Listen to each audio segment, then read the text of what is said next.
అశోక్ నగర్లో సురేఖ అనేటటువంటి చెల్లె కామారెడ్డి జిల్లా గాంధారి మండలం సోమారం తండకు చెందినటువంటి చెల్లె చనిపోయింది.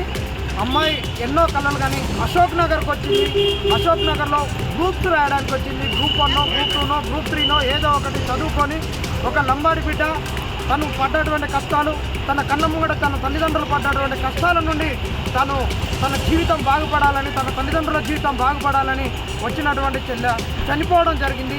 నిన్న సాయంత్రము బలన్మరణం చెందిందంట. ఉరి వేసుకొని చనిపోయింది. ఈ విషయం నిన్న నుండి తెలియలేదు. పొద్దున్నే తెలియగానే మేము వచ్చినాం. ఇక్కడ గాంధీలో ఉన్నాము. ఇక్కడ మనకు పోలీస్ వెహికల్ కూడా కనిపిస్తుంది. ఏది ఏమైనా కావచ్చు. ఇంకా మరణానికి సంబంధించినటువంటి అంశాలు మనకు తెలియట్లేదు. సూసైడ్ నోట్ కూడా బయటికి రాలేదు.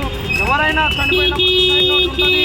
ఎందుకంటే మనం తెలంగాణ ఉద్యమం నుంచి మొన్న చెల్లె ప్రవళిక మరణాన్ని వరకు చూసినాము. ఎప్పుడైనా సూసైడ్ నోట్లు ఉంటాయి. మరి సూసైడ్ నోట్ బయటికి రాలేదు. మరి కారణాలు ఏమున్నాయో ఇంకా తెలియాలి. పోలీసులు తెలియజేయాల్సిన అవసరం ఉన్నది. మరి కానీ ఏ నిరుద్యోగులు కూడా, ఏ అన్నదమ్ములు అక్క చెల్లెలు ఎవరు కూడా మీరు ఇలాంటి బలన్మరణాలకు పాల్పడొద్దని నిరుద్యోగుల తరఫున 2 చేతులు అయితే దండం పెడుతున్నాం.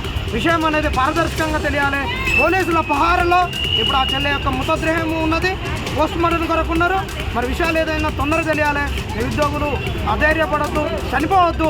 ప్రభుత్వం గుర్తుపెట్టుకో, ఇప్పటికైనా ఎస్సీ వర్గీకరణ వల్ల నోటిఫికేషన్ ఆపొద్దు. నిరుద్యోగులకు ఇస్తున్నటువంటి ఉద్యోగాలు ఇవ్వాలి. జాబ్ క్యాలెండర్ ఆపొద్దు. ఈ విధంగా మరణాలు జరగొద్దు. ఏదున్నా కానీ తొందర ఇవ్వాలి. ఇప్పటికే చాలా మంది పిల్లలు కూడా మొన్న వచ్చిన పేపర్లతోటి వాటితోటి కొద్దిగా సంఖ్యతోటి చాలా ఇబ్బందులకు గురవుతారు, సతమతం అవుతారు. ఇలాంటివి జరగకుండా ఉండాలంటే ప్రభుత్వం త్వరగా జాబ్ నోటిఫికేషన్ ఇచ్చేటటువంటి చర్యకు పూనుకోవాలి. ఈ మరణం వెనక ఏమున్నా తెలియాలి. ఇది విషయం.